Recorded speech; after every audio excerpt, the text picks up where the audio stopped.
The first flick of Risan's tongue set me on fire. I want you splayed out on the table like my own personal feast.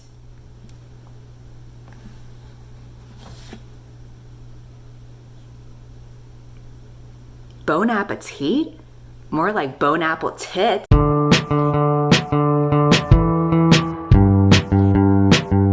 I literally read the entire 600 plus pages of A Court of Mist and Fury all in one day, so it's honestly been a blur. Just a big giant blur of penises everywhere that's burned into the crevice of my mind. The reason why I read it all at once was because I was on an airplane ride and I thought, you know what, let's just get this shit over with. Let's just bang it out in one go, just like Farrah banged it out in one go, if you know what I mean.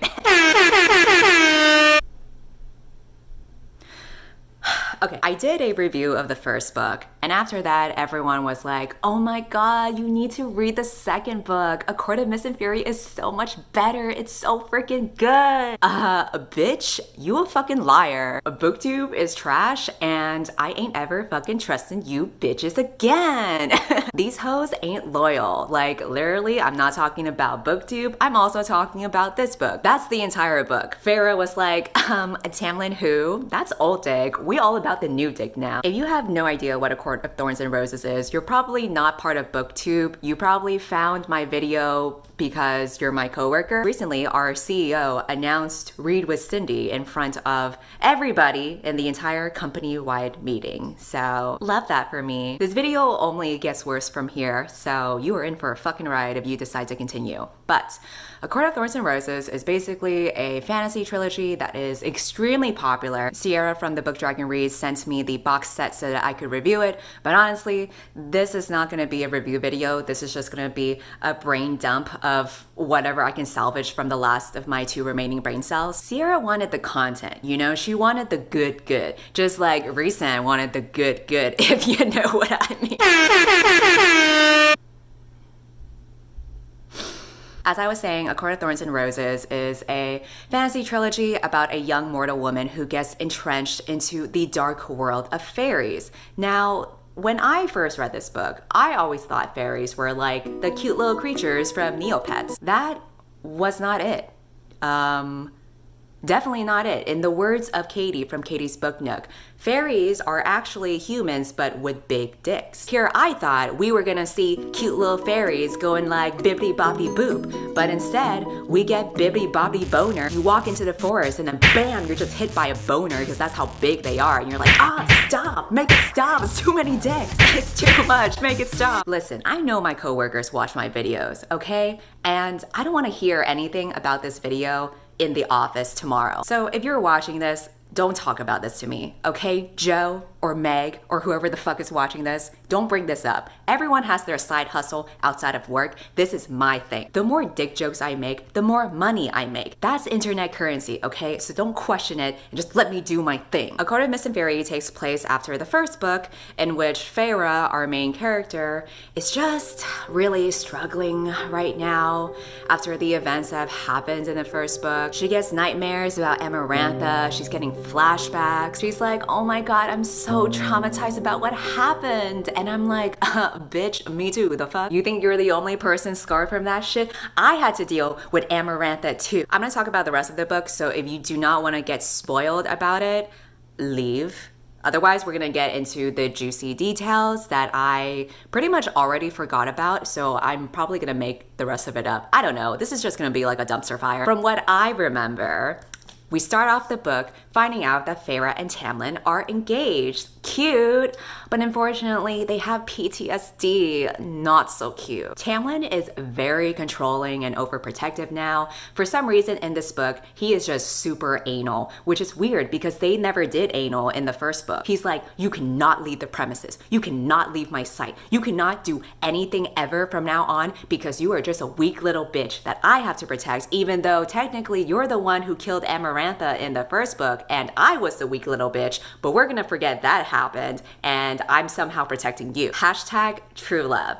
So Feyre is pretty miserable. She feels trapped by Tamlin and this weird sudden character shift he's made. Lucien, who I thought was her friend, has just been a useless piece of shit. He's like, oh, you know, I know that you're like barely eating and you're miserable and shit, but I really can't do anything. Oh, I don't know. I gotta do what Tamlin says because for some reason he has my balls now. So he was just like there. He didn't do anything for the whole book, which I guess is consistent with the first book. So at least he's like the only stable character in this whole series. I feel like we spend decades of pages just in her mind about how miserable she is, which I already got to deal with that on my own shit, but whatever. It leads up to her wedding day, and she, as you would expect, is miserable as fuck. She is screaming inside her head, get me the fuck out of here. I don't want to do this anymore. Get me out, which is weird because I was thinking the same thing while reading this book. And that's when Rhysand shows up with his big monster dick and he's like, yo, what up, girl? I heard you were not pleased with your anointments. Might I interest you in my premium package instead? Tamlin is pissed. He's like, dude, what the fuck? Rhysand, stop! You're ruining my wedding! Oh my god! Go away! Stop it! Honestly, I think this book would just be so much shorter if they just took off their pants and measured their dicks. Like, just get it over with, okay? End the madness. I'm tired. Feyre runs off with Rhysand, and then for the rest of the book, I don't remember. Like I said, I read it all in one day, so it's basically a fever dream to me now. The general idea is that Feyre spends a significant amount of time with Rhysand for the majority of the book, and they develop a stronger relationship and a romance from that as she learns that he's not such a bad guy after all. Like, if anything, he's actually pretty fucking chill. He created this secret city, and now, like, other people are just chilling, and he's super cool. He looks out for his people, you know? He is a good dude. He's totally chill. And this is a huge contrast to Tamlin whenever Feyre comes back to him because Tamlin has no chill. There is a complete character change now because Tamlin is very controlling, but it comes from a place of extreme concern because he doesn't want Feyre to be hurt at all. And he keeps on saying, you can't do this, you can't do that, or you need to do this and you need to do that, which is why every time Rhysand says anything remotely almost decent, it's like a huge fucking deal to Feyre and I guess to the readers as well. Throughout the book, Rhysand is always saying that it is Feyre's choice. Constantly. You can tell Rhysand is actually a good guy because the author does not make it subtle at all. She really wanted to drill down that Tamlin is abusive and Rhysand is woke. So to give a few examples, quote number 1, I found myself deciding that if you took his hand, I would find a way to live with it. It would be your choice. Quote number 2, if you want to pick that road, then fine. A shame, but it's your choice. Quote number 3, you might be my mate, but you remain your own person. You decide your fate. Your choices, not me. Oh my god, amazing. I cannot believe Rhysand invented feminism. Hashtag not all men, truly. Somewhere between the first and second book, Rhysand took a women's studies freshman seminar at a community college, and now he's woke. He's like, Feyre, you want toast or biscuits? It's your choice. You like pineapple on pizza? That's okay, because that's your choice. I, Rhysand, think women can choose what to do. So revolutionary. I love it when a woman is independent now that a man allows her to be. Even Feyre's character development is not that subtle either. She's constantly thinking, I'm not a pet, I'm not a trophy wife, I can do whatever I want. I'm my own person because I can do this and I can do that. And I'm like, all right, bitch, we get it. You have basic motor skills now. Big fucking deal. I don't know, people make this book out to be so revolutionary just because Feyre grew 2 brain cells and Rhysand took a women's studies class. They're like, oh my god, the book shows an abusive relationship and how she has agency. Amazing. I'm like, yeah, I guess. But it doesn't mean it's good though. I knew what the author was trying to do. I just wish she wasn't beating me over the head with it because it lacks any sort of nuance at all and it just felt very forced. Tamlin became a cartoonish villain and his whole character was bastardized in order to make Rhysand look good. And I personally think that if you have to rely on making another character completely awful just so that you can make this other character look good and have your readers root for them instead, that's not necessarily good writing. And I think that's just a symptom of what bugged me about this entire book in general. It was all telling and not showing. Not just in terms of character development, where she beats you over the head about how strong Feyre is now, but literally for everything else in general. The characters' tragic background stories, the world building. This information was all told through pages and pages of long-ass monologue that I did not care for. It is literally spoon-fed to you in pretty much half the dialogue. Feyre would ask some innocuous question, and then the other fairies will just, for several pages, spill out their entire childhood and talk about how they met Rhysand and talk about their hopes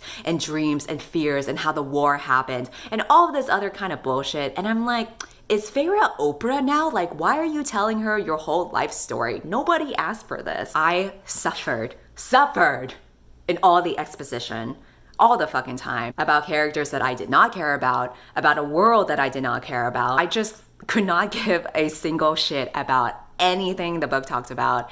And so reading this book was extremely painful for me to get through. I like to believe that I can still enjoy a book even if the writing is not that great, or if the characters are not that great, or even if it's cliche, because there's some trash that you can just like indulge yourself in and enjoy. But this book wasn't even trashy erotica like everyone made it out to be, because there were only 2 sex scenes at the end of the book. So you're telling me that I had to read 600 pages of these bland ass characters and boring ass world building before I can even see a dick? What? I don't care how good the dick is. You're not gonna make me read a mind-numbing, boring fantasy story just to read 2 chapters of that. I think the series would have been better if the author had just embraced it as a trashy erotica, because I mean, I assume she has fun writing this stuff and that's the main reason why people read this stuff. But when you muddle it with an attempt to build an interesting world or to build interesting characters, it doesn't work out. I think you need to rely on your strengths, and if you just want to write fun smut, like, just embrace it, girl. Just embrace the D. Stop trying to craft a fantasy story and try to have character development, because that shit is weak. Embrace the story for what it is and just write all the ridiculous smut scenes that you want, because I personally was not interested in any of the book until I got to the sex scenes, because then at least it was entertaining. Which brings me to the next segment of this video, the sex scenes. Let's read them together, shall we? If any of my coworkers are watching this, don't look me in the eye tomorrow. Chapter 55 is where all the action starts, but before that, the previous chapter ended with a scene between the 2 of them. I stopped before him, staring down, and I said, "You love me?" Rhys nodded, and I wondered if love was too weak a word for what he felt, what he'd done for me, for what I felt for him. I set the bowl down before him. Then eat. That, kids, is called foreshadowing, because he's about to eat real good. Okay, so now chapter 55 has them making out on top of a table that has like a bunch of paint materials, because I think Feyre was painting. Does she still paint anymore? I don't know. I feel like that was such a random hobby for her to have. But anyway, as paint materials, things get messy. A waste of these paint materials, in my opinion, because art supplies are very expensive. But, you know, whatever. I don't know the economy in fairyland. I plunged my fingers into his hair, and he braced a hand beside my head, smack atop a palette of paint. He let out a low laugh, and I watched, breathless, as he took that hand and traced a circle around my breast, then lower until he painted a downward arrow beneath my belly button. I like how he literally painted an arrow on her body to point to her vagina. It's like, where's the clit? Oh, there it is. He draws like a whole diagram just to identify the labia and the clit. It's like a science project, you know? It's like a final that he's gonna submit for his women's studies class. The first flick of Rhysand's tongue set me on fire. I want you splayed out on the table like my own personal feast.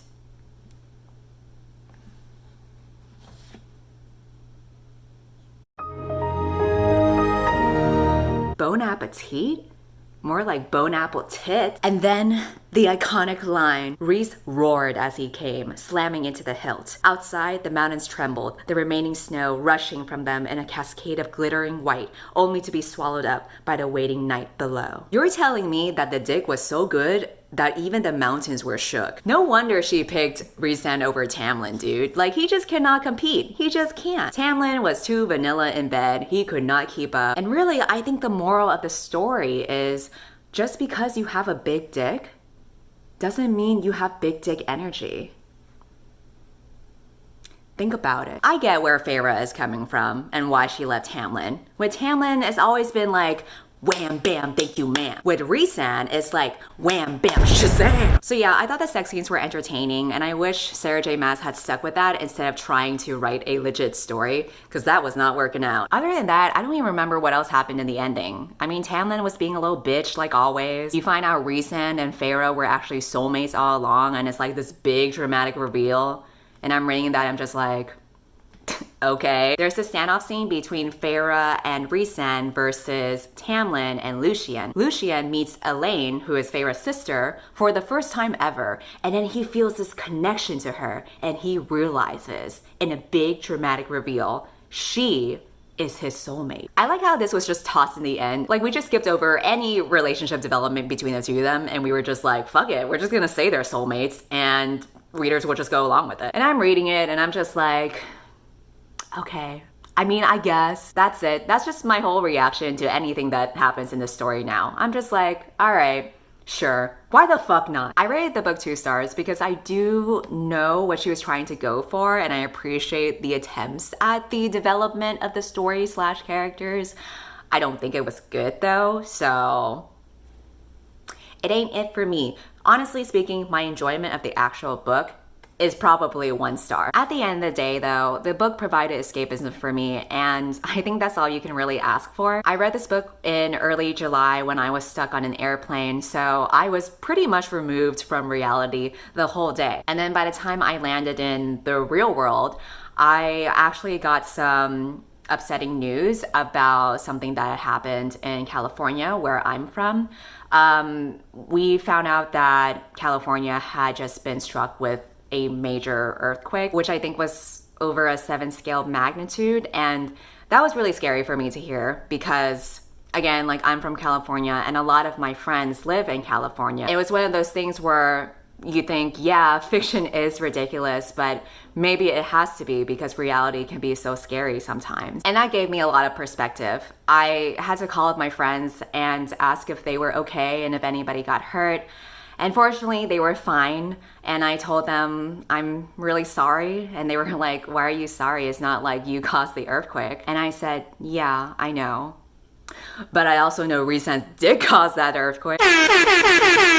I mean, was it a coincidence that I read a sex scene that caused an earthquake right when an earthquake happened in my home state? What have I done? Okay, I don't know if that joke went too far, but nobody actually got hurt from the earthquake, so it's fine. Only I got hurt from the metaphorical earthquake that happened. And that is all I had to say about A Court of Mist and Fury. I know I criticized a lot about the writing of these books, which begs the question, what is good writing? How do you write proper character development instead of whatever the clusterfuck this was? If you are a writer who wants to write more authentic and believable stories, there's actually a fantasy author named Sabaa Tahir who has a class specifically for that. And that class is also on Skillshare. That's right, we got a sneaky sponsorship coming in. I've mentioned that Skillshare is an online learning community with tons of classes in design and business, and I've talked about those classes, but what I didn't know until recently that they actually have an entire category dedicated to creative writing. And what's cool is that they walk us through their process in these classes. So in Sabaa Tahir's class, she shares her personal process and also gives you a bunch of exercises and prompts